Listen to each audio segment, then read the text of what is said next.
Hello, this is Geoff Volker with In-Depth Studies. Today we are in 1 John chapter 5, verses 16 and 17.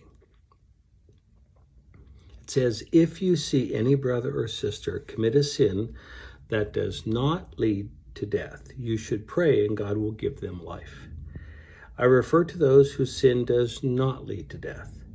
There is a sin that leads to death. I'm not saying that you should pray about that. All wrongdoing is sin, and there is sin that does not lead to death. Now, of course, this is a difficult passage, but what is clear is that there is a sin that leads to death, and we are not to pray for that.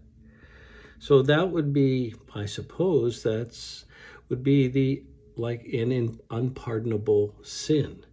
The problem is that I don't know how I could identify that sin.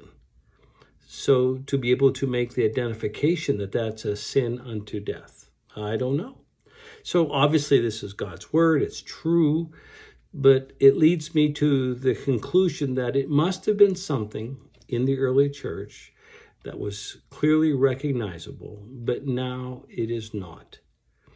So it is true, there is a sin that leads to death that I'm not to pray for, but unfortunately I wouldn't know how to identify that to even obey this particular passage.